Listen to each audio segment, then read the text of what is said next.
Depois de uma apresentação tão eloquente como essa, fica um pouco difícil para mim.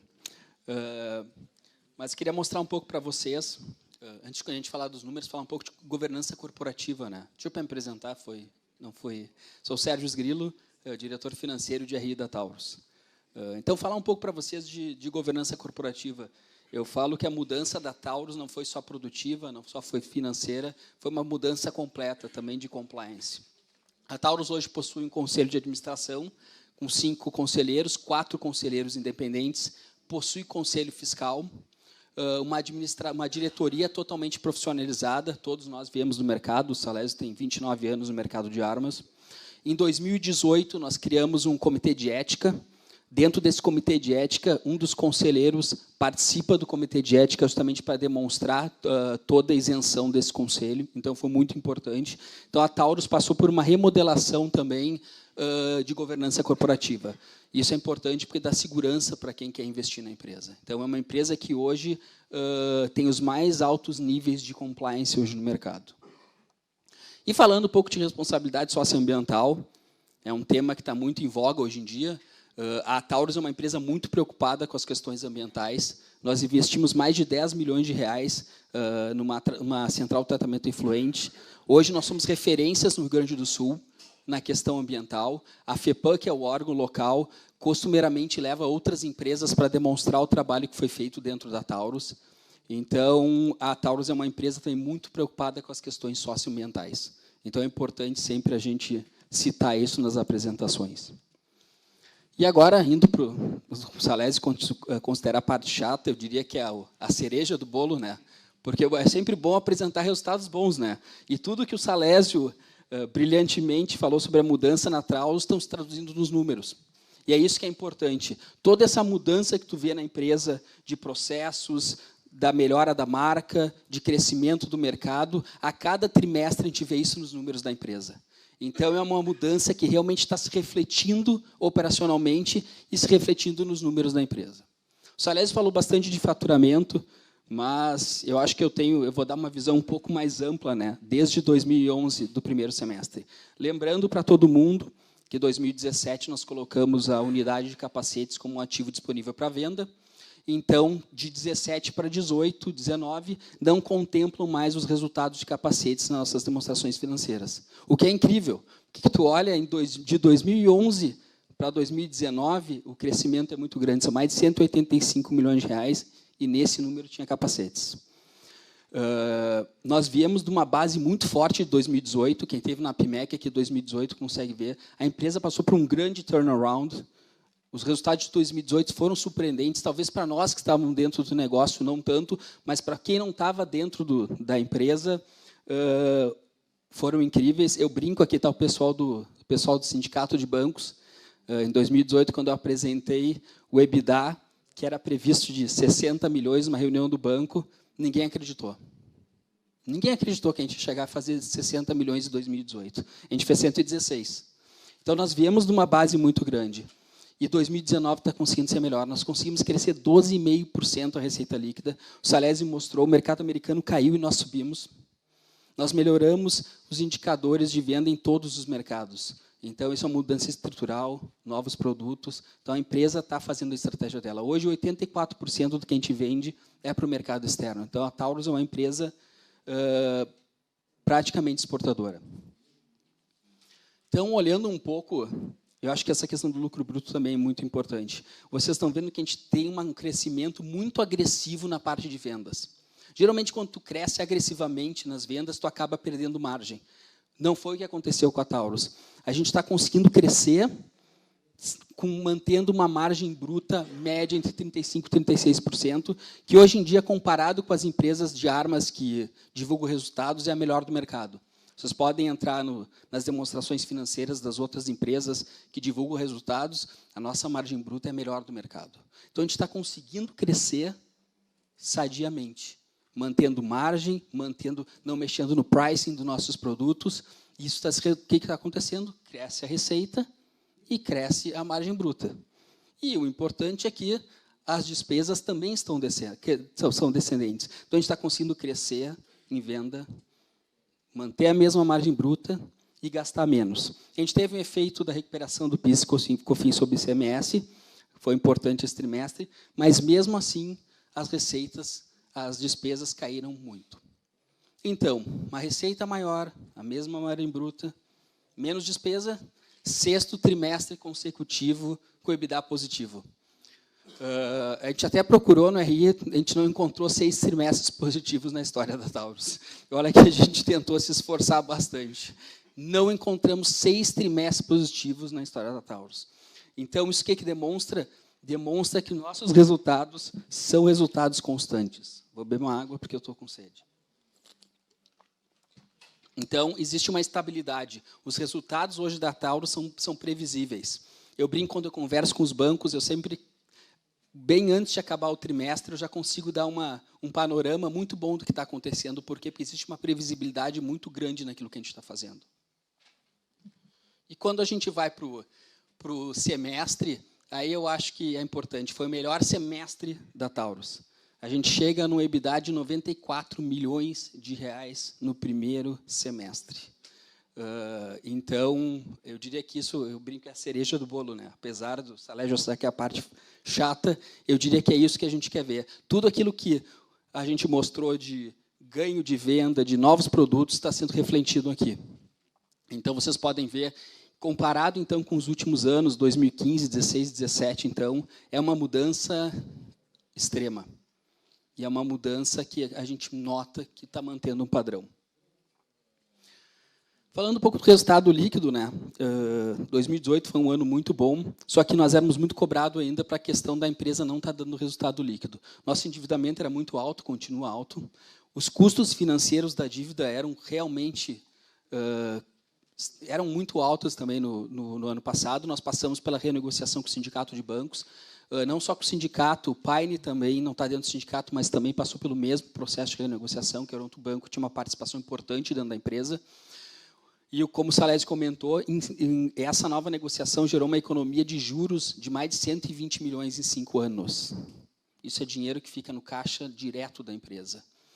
E, então, com todas essas melhoras que nós tivemos em todos os indicadores, inclusive diminuindo o serviço da dívida, conseguimos, no primeiro semestre de 19, chegar com um lucro líquido de 47 milhões de reais. Esse gráfico é interessante porque ele é praticamente todo vermelho, né? Como eu sou gremista, eu prefiro o azul no final. Então, a Taurus está preparada para consolidar um novo padrão de desempenho, e essa é a mensagem que a gente quer passar para vocês. Falando um pouco da dívida, né?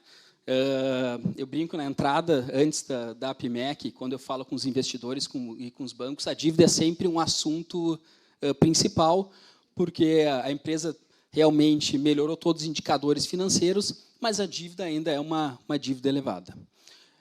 E eu estava conversando com alguns investidores antes aqui do evento, falando exatamente sobre isso, sobre a questão do curto prazo, né? Então, quando olha, a gente realmente conseguiu alongar a dívida, boa parte dela está para 2022, 2023, 2022 a gente tem o bullet da negociação do sindicato, mas aí tem questionamento de 2022, de 2020, desculpa, porque agora, nesse trimestre, a gente reclassificou o próximo muro do sindicato para o curto prazo. Então, todo mundo pergunta, não, mas como é que vocês vão fazer para honrar com 231 milhões de reais de dívida? Aí nós fizemos essa abertura, para deixar bem claro para vocês. Então, dos 231 milhões de reais que a gente tem de dívida, nós temos 109 milhões, que é o segundo muro do sindicato, que nós temos que cumprir o ano passado, e alguns outros empréstimos menores, que é BNDES, FINEP, que a gente paga já mensalmente, que nós vamos cumprir. O interessante é que 112 milhões desses 231 já estão praticamente arrolados. O que acontece? 38 milhões são um desconto de recebíveis que eu faço hoje aqui no mercado nacional. Então, essa é uma linha rotativa. Eu sempre estou vendendo e descontando recebíveis. Não vou ter problema com isso. E a segunda parte é justamente a questão da dívida do Paine. Como o Paine não tinha uma linha de longo prazo, como os demais bancos, nós criamos um contrato guarda-chuva, e dentro desse contrato guarda-chuva, o Paine se compromete a renovar os ACCs que a gente tem com eles no mesmo prazo do sindicato de bancos. Então, eu tenho a CC de 6 meses, quando vence a CC em 6 meses, ele me faz um novo ACC com 99% daquele valor, fica com 1% como principal. Então, esse valor já está renegociado. Então, é uma situação muito mais confortável do que parece. Olhando todo esse valor, o que a empresa tem que trabalhar, e como o Salésio falou, já estamos pensando nisso para o ano que vem, com a questão dos ativos que nós temos disponível para venda, é o sindicato e esses pequenos empréstimos como o BNDES e FINEP, que nós não vemos um grande problema para cumprir durante o ano de 2020. E só falando também, voltando ao endividamento, outro ponto positivo, apesar da apreciação do dólar, comparado com o primeiro semestre de 18 contra o primeiro semestre de 19, a gente tem uma queda na dívida. Fazia um bom tempo que a Taurus não apresentava uma queda no endividamento. Primeiro pagamento de parcela do sindicato foi muito importante. Se eu não me engano, posso estar errado, mas de grandes bancos, acho que desde 2013 que a gente não pagava um principal, a gente vinha rolando essas dívidas. Então, agora, a estratégia de desalavancagem da empresa está funcionando. E como o Salésio falou, é importante, nós conseguimos pagar o primeiro muro da negociação dos bancos e não precisamos ainda nos desfazer dos 2 ativos que estão disponíveis para venda. Então, quando tu compara a situação com 2018, ele é muito mais confortável, porque eu tenho uma dívida menor com a mesma garantia que eu tinha no ano anterior. Então, existe uma tranquilidade operacional na empresa por causa disso. A gente tem como cumprir com a dívida da empresa. E outro fato interessante que eu trago é que hoje 84% da dívida está em dólar e 84% da receita também em dólar. Então, é sempre importante mostrar isso. A nossa dívida é em dólar, mas também a gente tem uma venda muito grande em dólares. E agora, vou passar para o Salésio para ele finalizar a apresentação. Muito obrigado pela presença de todos. E, como o Salésio falou, estamos abertos a receber todos na Taurus. Muitos investidores têm ido visitar a empresa nos últimos anos. E eu convido todos aqueles que tiverem interesse a falar com o Ricardo do RI. A gente vai ter o maior prazer de mostrar toda essa mudança lá. Eu diria que é impactante quando a gente vai na empresa. É diferente eu ou o Salésio falando aqui. Quando tu vai na empresa e sente o clima positivo na empresa, as pessoas que visitaram a empresa estão todas concordando. Quando tu vai na empresa e vê o clima positivo, tu vê tudo isso aqui que a gente está mostrando realmente na prática. Então, eu convido a todos que tiverem interesse, o Ricardo do RI está ali, eu e o Ricardo, que é o diretor de fábrica, teremos o maior prazer de receber todos na Taurus para demonstrar tudo isso. Muito obrigado pela presença e vou deixar vocês com o Salésio. Bom, só mais 1 hora de conversa, é rapidinho, você pode ficar tranquilo, não vou me estender mais do que 1 hora. Não, eu queria só dar uma visão para vocês de como nós estamos enxergando o futuro, considerando agora da Taurus para fora, né? Porque, de novo, eu não tenho dúvidas que o que nós fizemos em termos operacionais, em termos da operação da companhia, é uma coisa que já permeou a companhia, sempre tem melhorias. Todo dia a gente faz uma melhoria, mas voltar para trás a gente não volta mais, isso é fato, né? Se eu descobrir um dispositivo na linha, eu mando todo mundo embora. Eu sou meio maluco, mas eu costumo dizer, eu não ia dizer isso aqui, mas eu vou dizer, eu costumo dizer que eu sou maluco, mas eu não tomo remédio, ou seja, a chance de melhorar é 0. Eu vou continuar assim. Então, a gente é obcecado e não deixa ninguém atravessar o nosso caminho lá dentro. Então, a operação está, digamos assim, concretizada, todas essas mudanças e esse modelo de gestão por processo e projeto, né? O que é processo? Processo é processo, todo mundo sabe o que é. Se você tiver que fazer alguma coisa fora do processo, você tem que mudar o processo. E aí continua de novo fazendo o processo, e assim por diante. Isso tudo lá na Taurus é processo. Até para fechar o mês, tem um processo. No 5º dia útil tem que estar entregue os resultados, tem um processo. Tudo é processo. O que é projeto na Taurus? É tudo aquilo que tem uma inovação. Então, tudo que tem uma inovação, que traz algum benefício para os processos, a gente faz um projeto. O que é um projeto? Envolve todos os funcionários da companhia, todos não, funcionários dos departamentos, todos envolvidos, cria-se uma equipe de projeto, um gerente de projeto e um sponsor de projeto. Não fui eu, hein? E isso, depois de implementado esse projeto, ele vira um processo e entra no dia a dia da companhia. Esse é um modelo que nós adotamos na Taurus. E isso é muito claro para dentro. Bom, O que eu queria dar para vocês é como a gente está enxergando a Taurus para fora. Os senhores sabem, nós temos um estudo na Índia para fazer uma joint venture com uma empresa local para a fabricação de fuzil e pistolas. É um negócio muito grande, é um projeto Make in India, ou seja, é um projeto que, ao longo dos 5 anos, você tem que estar com a fábrica 100% produzindo na Índia. Eu não sei se os senhores já tiveram alguma relação com a Índia, relação comercial com a Índia. Não é fácil, é bem complicado, mas a gente está bem avançado. O Sérgio, inclusive, esteve lá tem 1 mês, mais ou menos, né, Sérgio? 2 meses? Já fez tudo isso? E a gente está muito adiantado nisso. O que basicamente depende é de uma licitação que vai ocorrer no governo, e se isso acontecer, obviamente, a joint venture vai caminhar. É um negócio muito grande. Só para vocês terem uma ideia, a Índia tem 1.600.000 policiais, 7 milhões de segurança pública, de segurança privada, perdão, de homens de segurança privada. Então, o mercado é assim, enorme, infinito. Então, isso para nós entendemos que, em dando certo, muda a companhia muito. Esse é o negócio da Índia. No Brasil, de novo, pela primeira vez, nós vamos poder oferecer aos nossos clientes brasileiros o nosso portfólio de produto. Parece uma coisa incrível, mas, pela primeira vez, eu vou poder vender no Brasil, para a população, 9 milímetros, 40, 45, 357. Então, as perspectivas do Brasil são ótimas. Quer dizer, tudo que os brasileiros quiserem comprar, nós vamos entregar. E não esqueçam vocês que a gente fabrica aqui 1 milhão de armas por ano, 5.000 por dia, ou seja, pode comprar 5.000 por dia que nós vamos entregar. Isso aí, o resto do mundo. O resto do mundo a gente vai dobrar a capacidade nos Estados Unidos, então não vai faltar arma, podem comprar à vontade. Então, assim, as perspectivas para o mercado brasileiro são ótimas, em todos os sentidos, né?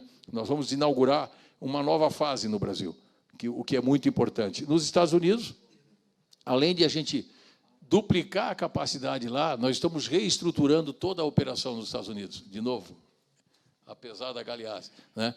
Então, nós estamos reestruturando toda a operação lá nos Estados Unidos. Isso faz com que a gente vai crescer muito mais, a gente vai aumentar muito mais a nossa participação do que vocês viram aqui nesses últimos anos. E o resto do mundo, de novo, nós vamos colocar em prática tudo aquilo que a gente criou em termos de estrutura de exportação. Então, o nosso diretor de exportação, inclusive, não está aqui, porque ele está em Angola, cuidando de um negócio grande lá, e nós temos uma estrutura no mundo inteiro, nós queremos aumentar muito a participação da Taurus no resto do mundo. Por que agora? Porque agora nós temos um portfólio de produtos completos, seja para o público civil, militar, policial, para quem quer que seja. Então, essa é uma visão, digamos assim, do que nós entendemos de que serão os próximos passos da Taurus. Bom, antes de agradecer, nós temos agora a PIBEC aqui, né? Obrigado, Salésio. Obrigado, Sérgio, pela apresentação, por esse momento que a empresa está passando. E esse é o momento que a gente agradece a parceria. E a empresa recebe aqui o selo da solidariedade pelo 2º ano consecutivo para trazer esse novo momento da empresa e ter escolhido aí a PIMEC São Paulo como meio para se comunicar com os profissionais, os analistas de investimento. Então, agradeço e parabenizo a empresa por esse momento e entrego o selo da solidariedade 2 anos para o Salésio aqui. Parabéns. Tem.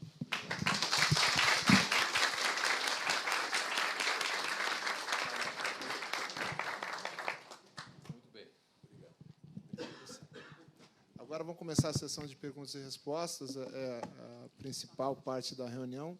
Aquele lembrete que a gente sempre faz, por favor, profissional ou analista se identifique, duas perguntas por vez. Eu só queria registrar aqui a presença do Luiz Fernando Lopes Filho, representando a PIMEC Rio aqui, a Eleven, a Casa de Análise. É um prazer a gente recebê-los aqui. Sejam muito bem-vindos. Tá, então, vamos passar para a sessão de perguntas e respostas. Bom dia a todos. Luiz Afran, investidor e praticante de tiro esportivo. Salésio, obrigado pela oportunidade e pelas considerações aí.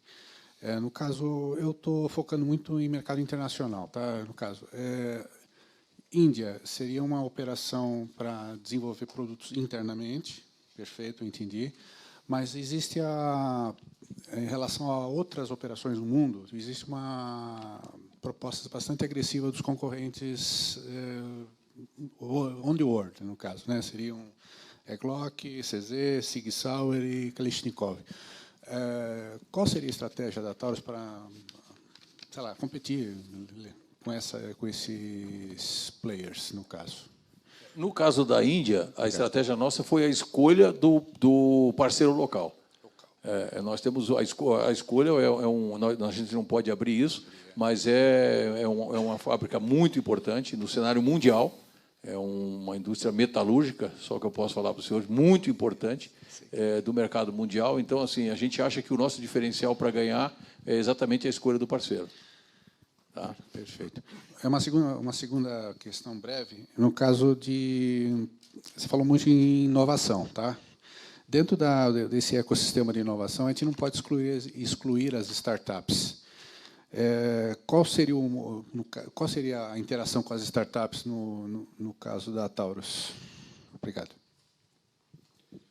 Em startup, tu fala desenvolvimento de novas tecnologias. Inovação aberta, tá? Para esse tipo de produto.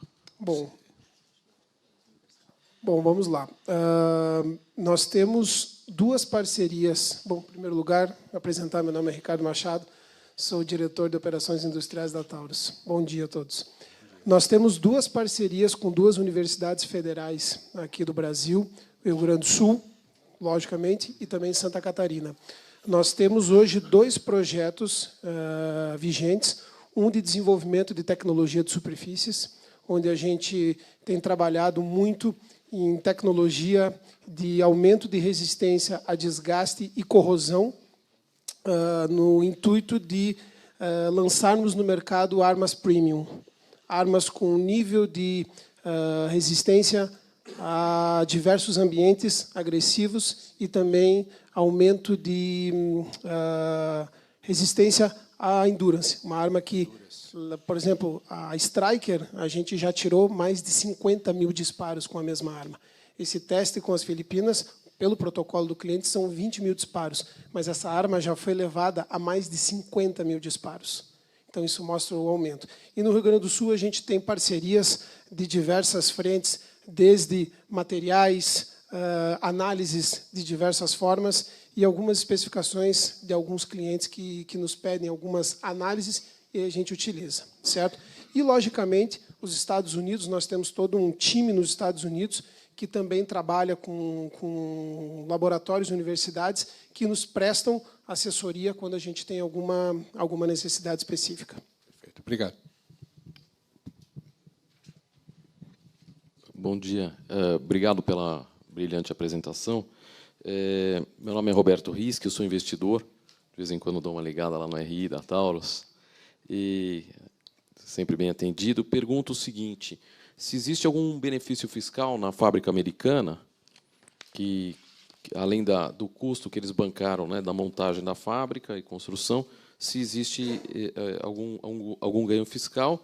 E queria entender também se existe a expectativa de alguma mudança na questão do porte de armas, se a gente tem a expectativa que possa ser aumentado o rol de pessoas que vão ter direito a porte de arma, né? Porque, pelo que eu entendi, é só a posse de armas que a gente está considerando como um ganho, seria o aumento dos tipos de armas que as pessoas poderiam ter aqui no Brasil. Bom, obrigado, Roberto, né? Obrigado. E obrigado por ligar no RI. Não deixa a gente sozinho, ligue sempre. Porra. Bom, com relação ao porte, tem no decreto algumas categorias que vão automaticamente ter direito ao porte. Ter direito significa... O que significa? Porque, assim, na legislação brasileira, a posse é um direito. O porte você requer, né? Então, tem algumas categorias que o decreto do Bolsonaro está dizendo que não. Você, por ser, por exemplo, advogado, você tem o direito ao porte. Basta você cumprir com todas aquelas obrigações. Então, tem caminhoneiro, advogado, tem uma série, abriu muito o leque. Acho que isso, minha opinião pessoal, acho que isso vai ter problema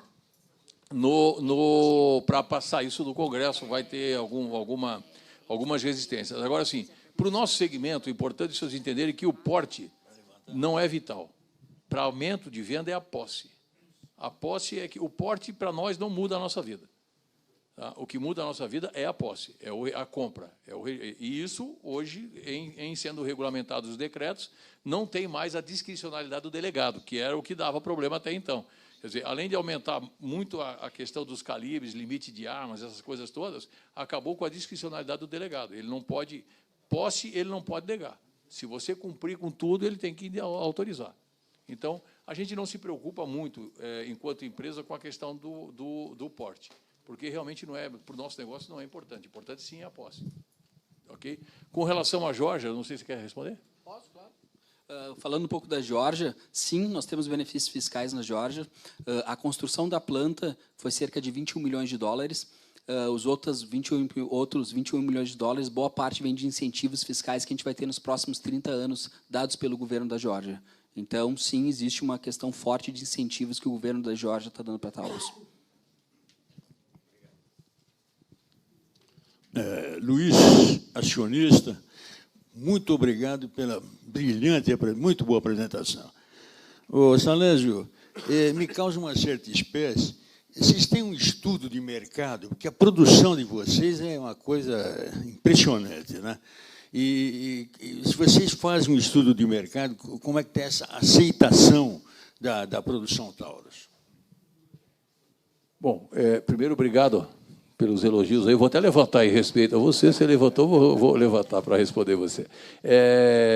A gente, evidentemente, tem as nossas pesquisas, tem toda a nossa equipe comercial que transita. A gente tem algumas empresas especializadas nos Estados Unidos, já que os Estados Unidos é o nosso maior mercado, né, que avaliam o quanto o nosso produto é aceito ou não, quais são as dificuldades e tal. Isso é fato, inclusive, nos últimos 2 anos. Uma coisa que aumentou muito nessas pesquisas que a gente faz é a confiança no nosso produto. Isso aí é claro. Qualquer pesquisa que a gente faz hoje nos Estados Unidos, o que na Taurus mudou? A percepção de qualidade. Isso aumentou muito. Então, é óbvio que, como a gente tem uma empresa focada em cima de um mercado, que é para todas as empresas, vocês podem estar pensando, mas a Taurus depende 80% do mercado americano. Todas as empresas de armas do mundo dependem 60%, 70% do mercado americano. Todas. Nós precisamos diminuir 10% a dependência do mercado americano, aumentando o resto do mundo e o Brasil. E nós temos possibilidades para isso. Agora, isso é uma preocupação muito grande para a gente, porque todo esse parque fabril, fabricando 4.000 armas aqui, mais 1.000 nos Estados Unidos, qualquer ruído para nós seria um desastre. Agora, não existe nenhuma expectativa a curto, médio prazo de que isso vá mudar. Isso seria uma catástrofe para todas as empresas de arma do mundo. Quer dizer, não existe. O mercado americano, você vê que ele está estável e é um mercado de 15 milhões de armas por ano. Quer dizer, nós estamos aí com a capacidade instalada a partir de janeiro de 1.800.000, ou seja, 10% do mercado americano.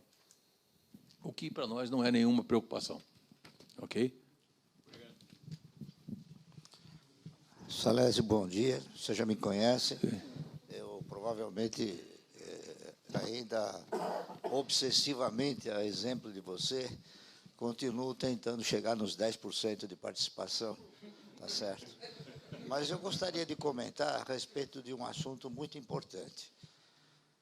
Em 1972, já economista, evidentemente, eu concluí, através de estudos, de que a nossa previdência era uma previdência que não se sustentava. Naquela ocasião, eu tentei, por inúmeras formas e de inúmeras maneiras, tentar criar uma previdência que fosse sustentável. Eu consegui criar essa previdência sustentável através do quê? Através do investimento em ações. Muito bem.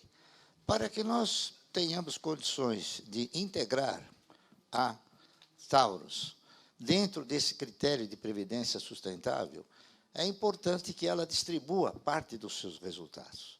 E parte dos seus resultados, evidentemente, terão que ser através do quê? De juros ou de dividendos. Como você brilhantemente colocou tudo que nós tivemos a oportunidade de ver, mas não colocou nenhum projeto de contemplação dessa previdência sustentável, eu gostaria de saber se a empresa tem alguma política de distribuição de dividendos em mente que possa se integrar a esse novo assunto, né, de previdência sustentável, porque, de qualquer maneira, a gente percebe que o aplicador brasileiro ele está aprendendo que nós não devemos nos basear apenas e tão somente e lastrear a nossa preocupação na previdência insustentável. Então, hoje ele busca a previdência sustentável e eu não vi outro caminho de sustentabilidade em termos de previdência a não ser o caminho das ações.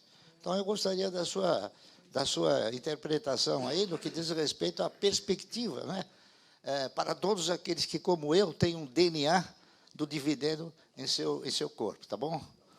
Bom, primeiro, obrigado pelos elogios. Eu faço votos que você não chegue só a 10, não, que você passe dos 10. A gente vai torcer por você sempre. Essa questão do dividendo, aliás, eu lembro que em dezembro, dia 14 de dezembro, você também me colocou nessa situação. Eu vou te responder o seguinte: nós não temos ainda um plano claro para isso. Isso está no nosso radar. Existe, o Sérgio pode tecnicamente falar, mas a gente quer ter isso bem claro na companhia.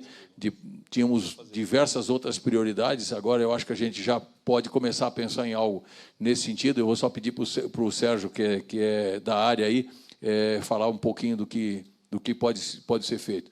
Muito obrigado pela compra de ações sempre, por essa obsessão pelas ações. Eu fico muito agradecido, sou um admirador, particularmente sou um admirador seu, você sabe disso. Falando da questão de dividendos, a gente comentou na APIMEC passado, sempre lembrando que tem essa questão do patrimônio líquido negativo da Taurus, que a gente tem que reverter o patrimônio líquido para começar a pagar dividendos, né? Que é um patrimônio líquido substancial, foi gerado pelo passado. Então, o que acontece? A gente chegou a dar uma olhada na questão de políticas de dividendos. A Taurus tem uma política agressiva de dividendos, ela paga pelo menos 30% do lucro líquido em dividendos. Então, é uma política agressiva. Eu acho que a grande questão, a gente vai ter que olhar muito isso no futuro, até porque ainda estamos um pouco longe desse horizonte, mas a gente considera que 30% é uma remuneração agressiva. Por exemplo, se hoje a empresa tivesse uma situação não com um PL tão negativo como nós estamos, esse semestre já poderíamos pagar dividendo. Então, acho que com toda essa reestruturação da empresa que a gente está falando, a melhora dos resultados financeiros e econômicos, a questão da diminuição da dívida, a questão da redução do PL, a questão dos bônus de subscrição das ações, o aumento de capital, a gente ser bem-sucedido. Então, eu diria, num médio espaço de tempo, a gente consegue reverter esse PL negativo e a empresa vai voltar a pagar dividendo. Eu não tenho dúvida nenhuma quanto a isso. Antes de passar a palavra para ele, para fazer mais uma pergunta, só queria lembrar do questionário. Tá? Vocês receberam na entrada um questionário de avaliação para ser entregue no final, que vai ser avaliada o resultado da companhia, a reunião, e a companhia pode aí concorrer ao prêmio a APIMEC Melhor Reunião do Ano. Eu só queria antes fazer uma pergunta. Nesse momento que a gente tem a oportunidade, a companhia vai ter a oportunidade de oferecer 100% do portfólio para o Brasil, e o Brasil, por anos e anos, teve uma filosofia, uma política de não armamento. Como é que vocês têm intenção de fazer alguma coisa institucional em função disso? O brasileiro estaria em condições já de atender essa oferta, há demanda para isso, sem necessariamente fazer uma mudança dessa filosofia que o brasileiro tem, ou isso não há problema? Por favor. Essa questão da corrida armamentista, para nós, é uma preocupação muito grande, né? Porque nós não temos a cultura ainda, com exceção dos estados do sul do país, onde toda a família tinha uma arma longa de caça e tal, e no norte, onde ninguém sai para a floresta para seringueiro, lá os seringueiros não saem para a floresta sem uma arma na cintura, no ombro, né? Fora isso, nós não temos uma cultura armamentista. Então, isso nos preocupa. Eu tive, inclusive, recentemente em Brasília, existe uma frente parlamentar no Congresso que chama Frente Parlamentar Armamentista, e nós temos uma ideia de trabalharmos junto para criar um instituto para essa frente parlamentar, para cuidar dessa questão institucional, de palestras, material institucional. Apesar de que a Taurus hoje, o site dela, a nossa preocupação é muito grande com relação ao uso da arma, normas de segurança, essas coisas todas. Nós temos uma rede de instrutores credenciados no Brasil inteiro para qualificar, porque assim, o que é bom na legislação brasileira é que você precisa fazer um curso para poder comprar uma arma de fogo. Então, o que nós queremos é qualificar esses instrutores para que a pessoa que adquire uma arma de fogo ela saia de lá com todas as informações básicas necessárias para evitar um acidente, né? Diferente, inclusive, de alguns profissionais do segmento que acabam cometendo erros gritantes por falta de treinamento. Então, isso realmente é uma preocupação, além da nossa responsabilidade com relação aos manuais, vídeos, disponibilizar nas redes esses cuidados. A gente está trabalhando numa equipe de instrutores de tiro e agora, recentemente, nesse possível instituto que a gente vai patrocinar, a CBC e a Taurus patrocinariam esse instituto, ligado à Frente Parlamentar Armamentista, para que os próprios deputados, os próprios políticos pudessem criar esse conceito de cuidados e de responsabilidade com a arma de fogo, né?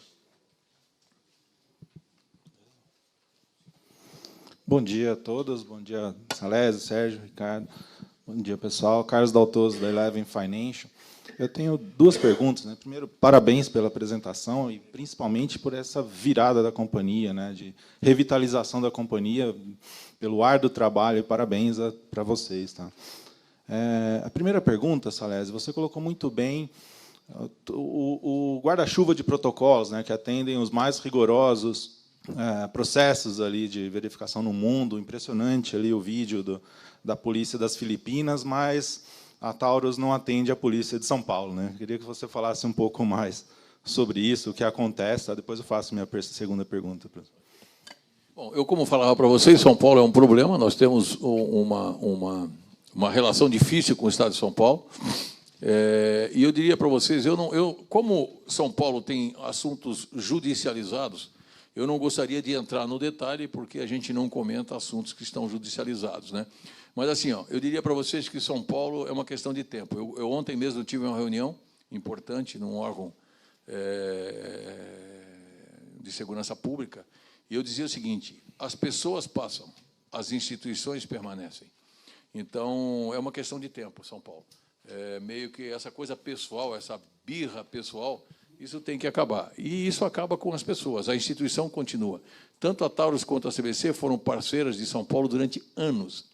Hoje, a CBC ainda treina de graça os policiais do GAT, do GER, do COT, da Polícia Civil, da Polícia Militar de São Paulo. Treinamos de graça lá no nosso centro de treinamento. Isso independente dessa relação conturbada que nós temos hoje com a PM. Nós continuamos fazendo isso em prol dos policiais e em prol da instituição. Então, o que eu tenho para dizer para vocês é o seguinte: as pessoas passam, as instituições ficam. Então, é uma questão de tempo. Ok? Ok. Segunda pergunta para o Sérgio. Tem todo o desenvolvimento da fábrica na Geórgia, né? Deve entrar em operação full ali em 2020, mas eu queria saber do impacto de variação cambial. Quando o dólar é 4,20, qual é o impacto ali na DRE da Taurus? O dólar tem um impacto significativo dentro da operação da empresa, né?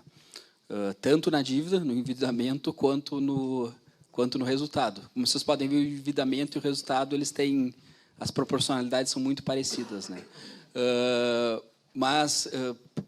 Como a gente tem hoje, olhando o processo produtivo da Taurus, somente 10 a 5% do que a gente usa de matéria-prima é importado.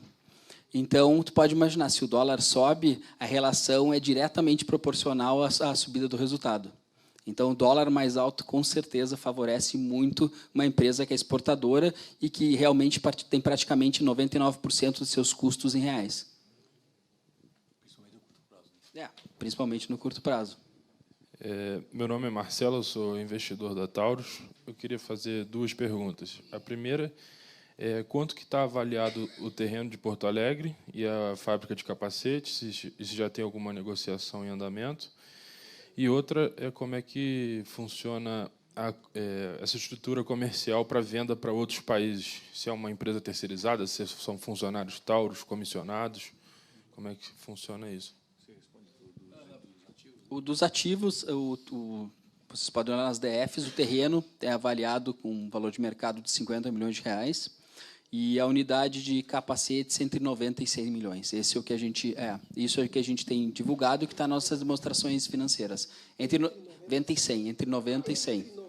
Entre 90 e 100 milhões. E o Porto Alegre, 50 milhões de reais é a avaliação. Como eles são 2 ativos disponíveis para venda, eles estão separados nas nossas DFs, então é bem claro o valor de avaliação lá, e é aberto, é público para todos. A gente chegou muito próximo do terreno de Porto Alegre, muito próximo do terreno de Porto Alegre, realmente, de executar a venda no primeiro trimestre, mas a questão é que o mercado imobiliário no Rio Grande do Sul, principalmente em Porto Alegre, deu uma desacelerada muito grande, muito grande. A gente estava com uma expectativa muito boa no começo do ano, tanto que no começo do ano a gente teve diversos interessados, e a gente teve agora um período, acho que é o 3º ou 4º mês, que o preço médio dos imóveis cai em Porto Alegre. Então, vocês imaginam que para alguma construtora fazer um investimento nesse momento é um pouco mais complexo. Mas a gente tem conversado, a gente tem 2 interessados falando sobre a área, e capacetes também, a gente está conversando, a gente não pode ainda abrir, mas existem conversas, a gente tem uma empresa que está fazendo o M&A de capacetes, então existem conversas correndo por aí, e a gente está bem confiante que até o próximo muro a gente seja capaz de vender isso. Esperamos, se a economia ajudar um pouco a gente nesse segundo semestre, eu tenho certeza que o terreno de Porto Alegre a gente vai encontrar um interessado. É uma área, quem conhece Porto Alegre, é uma área muito boa, são 30 metros quadrados, numa região que tem crescido muito, não existe outro terreno igual na região, desse tamanho, ele é praticamente um quarteirão inteiro, então, para o empreendimento imobiliário é muito bom. Então, a gente realmente acredita que agora a economia melhorando um pouco, o mercado imobiliário melhorando um pouco em Porto Alegre, as construtoras vão ter um apetite um pouco maior pelo terreno. E é claro que também a gente está tendo uma posição importante de não se livrar do ativo, né? Não fazer uma venda forçada. Como a gente apagou o primeiro muro agora, em 2018, e o próximo muro é apenas em junho de 2019, desculpa, pagamos em 19, o próximo muro é de 2020, não existe a necessidade de eu também fazer uma venda forçada agora. A gente também tem que preservar um ativo importante da empresa, que é esse terreno. Bom, com relação à exportação, nós temos uma estrutura fora dos Estados Unidos. Nos Estados Unidos, nós temos a empresa nossa lá, né? Fora dos Estados Unidos, nós temos um diretor comercial, uma equipe interna nossa de vendedores, executivos de vendas que viajam o mundo inteiro, isso para atender governo. Para atender a venda civil, a gente tem representantes distribuidores locais. Então, na maioria dos países, nós temos um agente local que faz a intermediação dos negócios nossos. Então, assim, governo e segurança pública, a gente atende direto com a nossa equipe.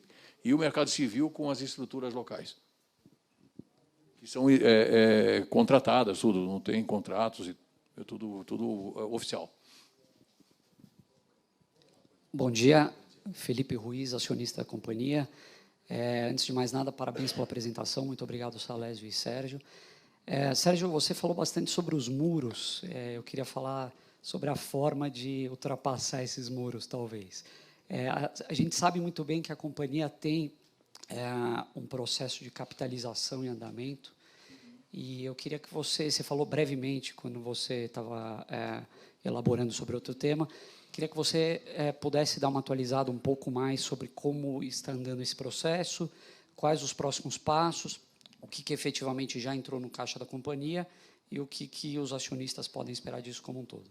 Obrigado. Claro. Então, falando um pouco do processo, falar só um pouco, vamos começar pela Série A, que já se encerrou. A Série A entraram 56 milhões de reais no caixa da companhia, se encerrou em maio desse ano, então foi um sucesso, porque foi muito curto o espaço de tempo, né? Eu falo, essa operação foi uma operação muito importante para a companhia, só que nós tivemos que fazer ela num curto espaço de tempo, e foi realmente, algumas pessoas até questionaram sobre a operação, a gente teve que ser muito rápido. Foi importante, nos ajudou a pagar o muro, e a Série A foi concluída com 56 milhões. O que aconteceu depois disso, vocês devem ter visto, a gente fez internamente uma discussão muito grande e achamos que estava um pouco pesado as séries estarem muito próximas. A próxima série venceria em junho de 2019, com um preço de exerção de R$6. Então, por toda a questão também política, a ação é muito influenciado pelo noticiário político. Eu estava comentando isso muito. É importante agora, esse tipo de reunião, que as pessoas estão começando a olhar muito o fundamento da empresa. A empresa passou quase um ano vivendo, a ação da empresa vivendo do noticiário político. Então, saiu uma notícia, a ação subia 10%. Saiu uma notícia, a ação caía 20%. Isso para a empresa não é positivo. Por quê? Porque as pessoas acabam esquecendo um pouco os fundamentos, que estão melhorando muito, e acabam indo muito para o lado especulativo. Então, tu tem aquele cara que faz day trades, é o cara que vai ficar 2, 3 dias com a ação. Não é o tipo de investidor que a gente quer, que é um investidor de longo prazo, que acredita no projeto. Isso é um projeto. A empresa, hoje, eu diria que o projeto iniciou em 2015, 2018 ele se consolida, e hoje existe um projeto dentro da empresa, uma visão de empresa. O Salésio mostrou a visão muito clara que a gente tem de processos, do que a empresa quer, e os fundamentos têm acompanhado. Então, durante muitos trimestres, ninguém acompanhou nada de fundamento. Era incrível, a gente passava um press release, passava o resultado, e as pessoas perguntavam muito mais sobre política, sobre o resultado da empresa. Então, o que a gente pensou? Realmente, o mercado está demorando um pouco mais para assimilar toda essa mudança que a gente está tendo dentro da empresa agora e não está olhando muitos fundamentos. Então, para não prejudicar esse problema de capitalização, que é tão importante para o futuro da empresa, nós acabamos prorrogando os bônus de subscrição por 2 anos. Então, a próxima série, que vencia em junho de 2019, ela foi para 2021. A que vencia em outubro de 19 para outubro de 21. E a última série foi para outubro de 2022. O que acontece? Por que a gente fez isso? Vocês podem ver que elas ficaram mais próximas dos muros. Então, o que vai acontecer? A empresa, continuando com esse nível de resultado operacional que tem tido, com certeza vai conseguir, num período um pouco maior de tempo, 2 anos, mostrar essa perpetuidade dos resultados, e os acionistas vão ficar muito mais confortáveis em exercer as subscrições. E por que é importante? Eu consigo desalavancar boa parte da dívida num período mais importante, que é perto do bullet final. E aí pode ter certeza os bancos que estão aqui, que nós vamos conversar de perto depois disso. Então, essa foi a estratégia. A gente desalavanca no momento importante, que é o momento do pagamento do último bullet, e, com certeza, a gente consegue depois conversar mais para frente. Não existe empresa sem endividamento, né? A empresa não vai... Em 2023 não vai acabar o endividamento da empresa. A empresa sempre tem que ter endividamento. Mas com essa estratégia, a gente se sente muito mais confortável para sentar de novo com os bancos ou pensar uma estrutura lá fora, pensar outra coisa. Então, essa é a estratégia da empresa. Tudo que a gente tem feito nos últimos tempos, eu diria que tem uma linha de raciocínio que iniciou em 2015. Melhor a mudança da fábrica, melhor operacional, e agora estamos indo... muito forte na relação com os acionistas, né, que foi a questão dos bônus de subscrição, e essas reuniões que a gente está tendo em São Paulo, justamente, não só em São Paulo, também teve na fábrica, né, essa reaproximação com os acionistas da empresa. Muito obrigado.